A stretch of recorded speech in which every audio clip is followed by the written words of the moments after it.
Bonjour et bienvenue à une nouvelle leçon en français s'il vous plaît, ici sur la chaîne Telescuola. Aujourd'hui, notre voyage continue et on va découvrir une nouvelle thématique, Bienvenue chez moi. C'est-à-dire, nous allons parler de notre maison, de notre logement. On va apprendre à dire son adresse, à énumérer les pièces de la maison, les meubles, à localiser. Ça, on va se rappeler parce qu'on a déjà fait ça la dernière fois. À l'aide des prépositions de lieu.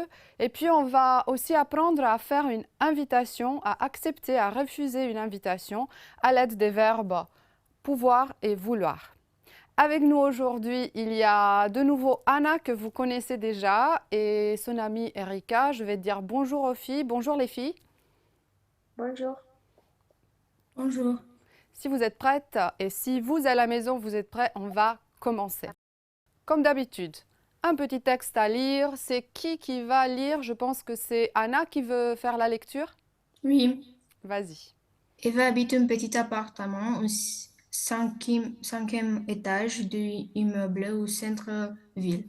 Son adresse est 20 rue Victor Hugo. Chez elle, il y a trois pièces. Sa chambre est entre la chambre de ses parents et la salle de bain. Il y a aussi le salon en face de la cuisine et un petit balcon. C'est tout. Elle est contente pourtant et car devant son bâtiment, il y a un square avec des arbres, des fleurs et des bancs. Près de chez elle, il y a aussi un cinéma, une salle de gym, un supermarché et le musée d'histoire naturelle. Son école n'est pas loin non plus. Elle peut s'y rendre à pied. Très bien, merci beaucoup. Je vais t'attirer quand même l'attention sur deux petits mots. Peut-être vous à la maison, vous avez besoin aussi. C'est en face de la cuisine. Et puis, c'est un square. C'est comme un parc avec des bancs, des fleurs, des arbres, mais sans jeu pour les enfants, par exemple. Alors, nous avons les questions. Erika, si tu veux répondre à la première question, s'il te plaît, où habite Eva? Elle habite au centre-ville, 20 rue Victor Hugo. Oui, au centre-ville, 20 rue Victor Hugo. Comment est son appartement, Anna? C'est petit. Il est petit, son appartement. Très bien. Où est sa chambre, Erika? La chambre est entre la salle de bain et la chambre de ses parents. Très bien. Entre la chambre de ses parents et la salle de bain. Est-ce qu'elle a une terrasse chez elle, Anna? Non, mais elle a un balcon. Elle a un petit balcon, ou un balcon en tout cas. Et enfin, qu'est-ce qu'il y a près de son immeuble, Erika? Près de son immeuble, il y a un square, un cinéma, un supermarché, un musée, une salle de gym et son école. Très bien. Il y a plein de choses chez elle, comme elle habite au centre-ville. Et toi, Erika, toi, tu habites au centre-ville ou tu habites plutôt dans un quartier? J'habite dans un quartier. Dans un quartier, très bien. Est-ce que tu peux me dire ton adresse? Mais Mon adresse est 13 rue des Fleurs. 13 rue des Fleurs, très bien. C'est pas l'adresse réelle. N'écrivez pas à Erika, vous n'allez pas la trouver à cette adresse en tout cas. Anna, toi, tu habites au centre-ville ou dans un quartier aussi? Dans un quartier aussi. Dans un quartier aussi, très bien. Et ton adresse, c'est 20 rue Héroïle. tout à fait, 20 rue Héroïlor, on va dire. Et à la maison, si vous avez fait attention, vous avez constaté qu'en français, pour dire son adresse, on va d'abord dire le numéro, 20 par exemple, et ensuite le nom de la rue Victor Hugo. Ou bien je peux utiliser la formule, mon adresse est 20 rue Victor Hugo, toujours Victor Hugo. Enfin, pour dire où on habite dans une ville, on va dire si notre maison est au centre-ville ou bien dans un quartier, près ou loin du centre-ville, près ou bien loin du centre-ville. Si c'est à côté d'une station de métro, par exemple, ou une station de bus, ou bien si c'est en banlieue, la banlieue en général, c'est un peu à l'extérieur de la ville, c'est un peu plus loin du centre-ville que les quartiers. Voilà. Alors, nous avons appris à dire notre adresse. C'est le moment d'apprendre à décrire un appartement ou une maison. Et là, nous avons un petit schéma et les noms des pièces. Vous avez vu, le numéro 1, c'est l'entrée, le numéro 2, c'est le salon, c'est là où l'on regarde la télé. Maintenant, peut-être que vous êtes dans le salon. Le numéro 3, c'est la salle à manger où l'on prend les repas. Le numéro 4, c'est la cuisine où on prépare les repas. Le numéro 5, c'est la terrasse.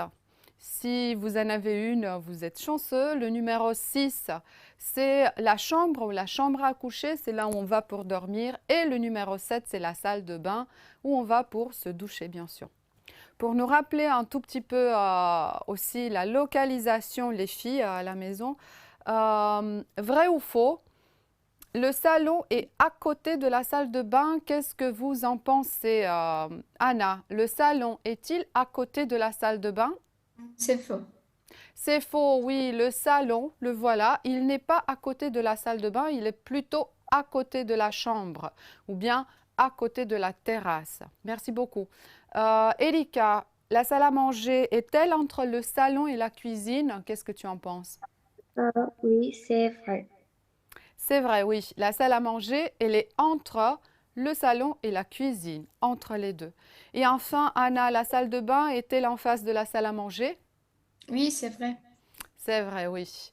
La salle à manger, la salle de bain, elles sont en face, même s'il y a un petit mur qui les sépare, comme c'est d'ailleurs tout à fait normal. Enfin, quand on connaît les pièces de notre appartement et on sait dire notre adresse, peut-être que des amis vont venir nous chercher. Il faut indiquer l'étage auquel on habite. J'habite un appartement au 3e étage d'un immeuble au centre-ville. Ce mot, troisième, s'appelle un numéral ordinal parce que ça montre l'ordre dans lequel les étages, par exemple, sont superposés dans un bâtiment ou l'ordre des événements. Et la formation de ce numéral ordinal est tout à fait simple. Je prends un numéral cardinal, c'est-à-dire un nombre de 1 à 1 million si vous voulez. 1, 2, 3, 4, 5, 6, vous voyez, un numéral cardinal. Et à ce numéral cardinal, je vais ajouter ce qu'on appelle un suffixe IM. C'est la règle générale. Mais comme vous savez, et Anna et Erika savent certainement, le français, c'est la plus belle langue du monde, mais c'est aussi la langue des exceptions. Alors, il y a quelques exceptions, j'ai noté là. 1, ça devient le premier, la première, rien à faire avec la règle. 2, le deuxième ou la deuxième, parce que je peux dire le deuxième garçon de ma classe, c'est David. La deuxième fille de notre groupe, c'est Sophie. Ou bien j'ai une deuxième variante, le second ou la seconde. Enfin, pour 3, il y a le ou la troisième, tout à fait normal. Mais voilà pour 4, le ou la quatrième. Et vous constatez que le E là, il a disparu. 5, le ou la cinquième. Et là, il y a une lettre qui s'ajoute, c'est le U. Pour 6, 7, 8 et 10, il n'y a plus de problème. On va respecter la règle. Tandis que pour 9, il y a aussi une petite exception. Le F devient V, le neuvième ou la neuvième.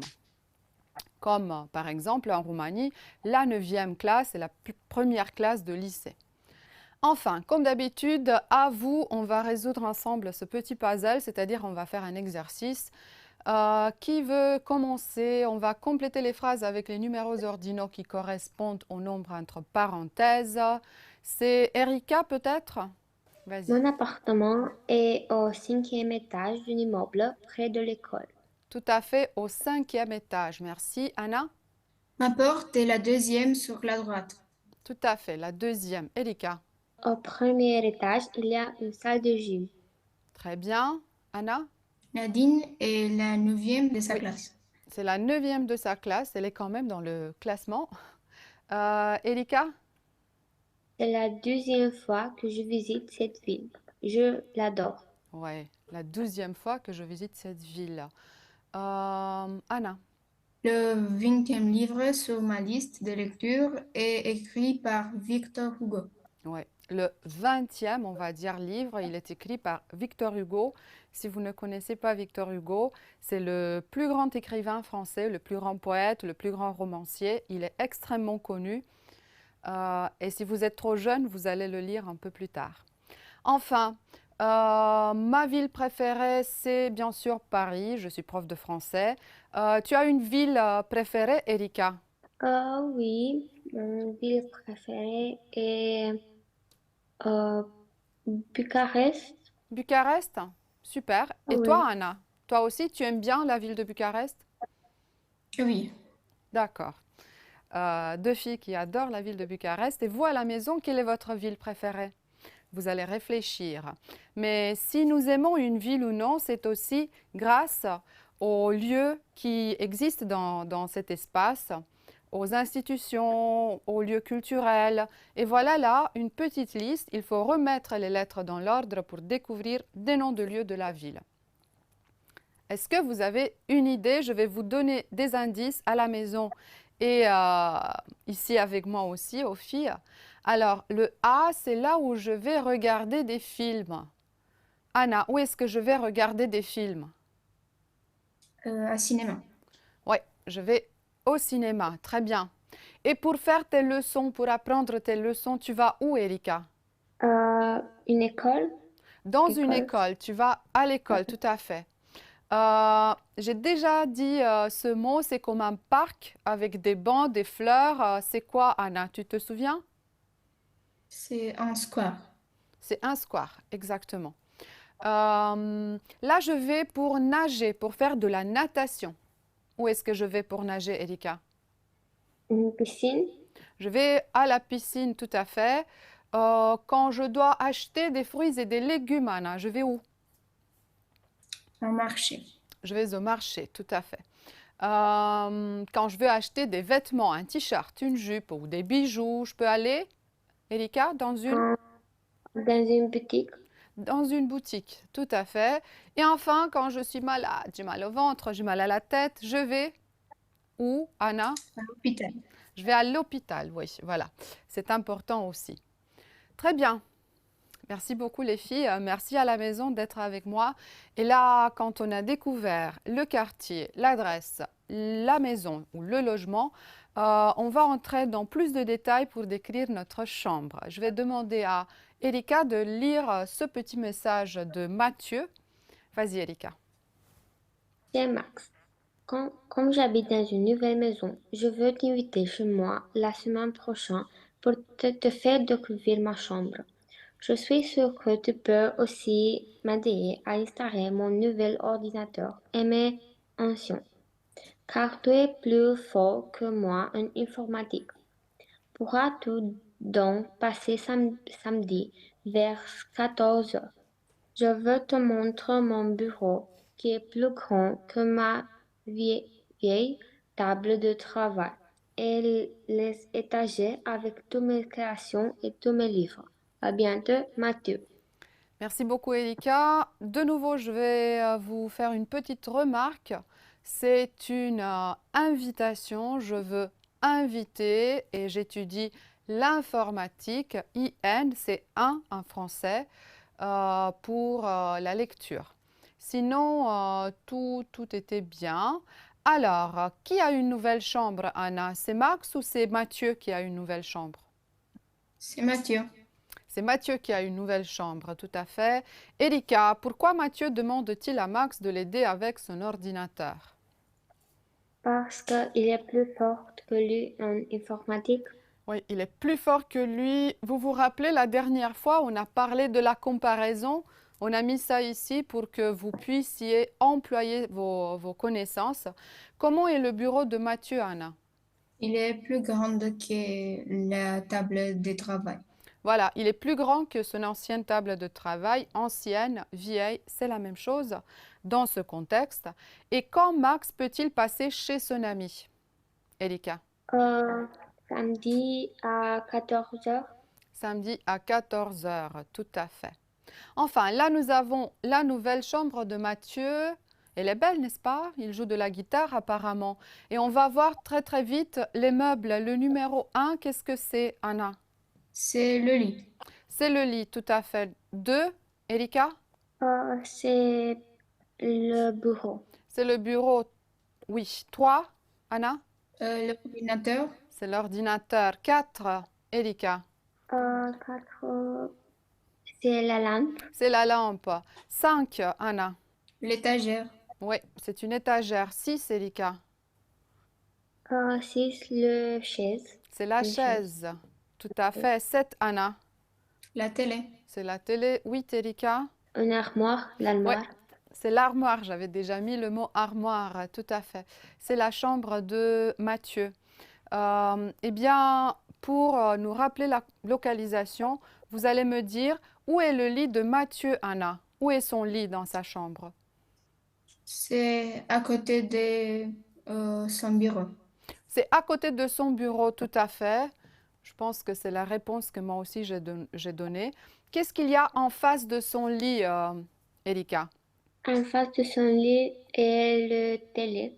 Oui, en face Il y de a son le télé. lit, il y a la télé, tout à fait, parce que quand on commence par une préposition de lieu ou par la localisation, on doit employer il y a. La chaise est derrière le bureau, Anna? Non, Non, c'est devant le bureau. c'est devant le bureau, tout à fait. Qu'est-ce qu'il y a au-dessus de son bureau, Erika? Au-dessus de son bureau sont les étagères. Il y Les a des étagères. étagères. Il y a des étagères, oui, au-dessus. Et où est son ordinateur, Anna? C'est sur le bureau. C'est sur le bureau, tout à fait. Sur et au-dessus. Oui, sur le bureau, l'ordinateur, au-dessus, les étagères à retenir. Je vous disais en début de séance qu'on allait apprendre à employer les verbes vouloir et pouvoir. Je vous rappelle, je veux, tu veux, il, elle veut, nous voulons, vous voulez, ils, elles veulent. Je peux, tu peux, il, elle peut, nous pouvons, vous pouvez, ils, elles peuvent. Des verbes irréguliers du français, des verbes cousins si vous voulez. Vouloir peut être suivi soit par un nom, soit par un verbe, tandis que pouvoir ne peut être suivi que par un verbe. Il ne peut pas être suivi par un nom. Et puis, quand je veux être extrêmement gentil et poli, je vais utiliser une forme qui s'appelle le conditionnel présent.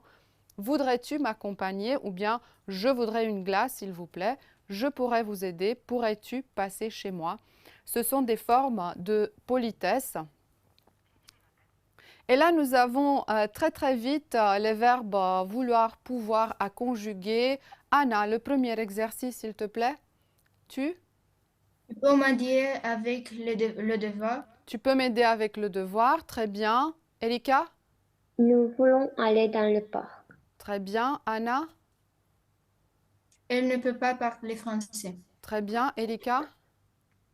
Elle veut apprendre le français. Oui. Très bien. Anna? Vous pouvez donner un exemple? Excellent. Erika? Nous voulons visiter des amis. Ils veulent visiter des amis. Là, les choses se compliquent. À l'exercice suivant, on va déjà employer d'autres verbes irréguliers aussi. Être, avoir, vouloir, pouvoir, préférer, aimer. Anna? Elle n'aime pas la chocolat, elle préfère la Elle vanille. préfère la vanille. Erika? Pouvez-vous dessiner un chat? Oui. Anna? Je suis italien et j'habite à Venise. Tout à fait. Erika? Nous avons une nouvelle camarade de classe. Très bien. Anna? Ils aiment les arts plastiques. Oui. Et Erika? Je veux un jus de fruits ou un verre d'eau. Oui, un jus de fruits ou un verre d'eau, qu'est-ce que tu veux? Tout à fait. Alors, pour faire une invitation, j'ai quelques formules. Je t'invite chez moi. Veux-tu venir avec moi? Peux-tu passer chez moi? Pour accepter une invitation, oui, bien sûr, volontiers, c'est chouette, d'accord. Et pour refuser, non, je ne peux pas, je regrette, mais samedi, par exemple, j'ai un concours. Et il ne faut pas oublier, quand je fais une invitation, je ne dois pas oublier à dire la date, l'heure où j'invite la personne et des détails en plus. Quand j'accepte une invitation, je peux demander des informations nécessaires et quand je refuse une invitation, il est toujours poli de justifier son refus et peut-être d'inviter la personne à un autre jour ailleurs.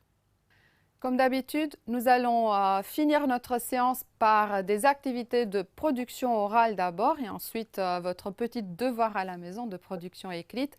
Anna et Erika, regardez cette image. Dites-moi quels sont les objets que vous voyez. Anna, le premier objet que tu vois, c'est Un tapis.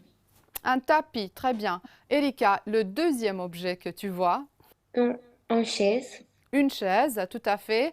Anna, un autre objet? L'étagère. Une étagère, excellent. Et Erika? un bureau, Un bureau, oui, le voilà. Eh bien, quelle est la couleur qui prédomine dans cette chambre à votre avis? Erika, quelle couleur tu vois? je vois blanche, Il y a du blanc. Et quelle autre couleur, Anna? Orange.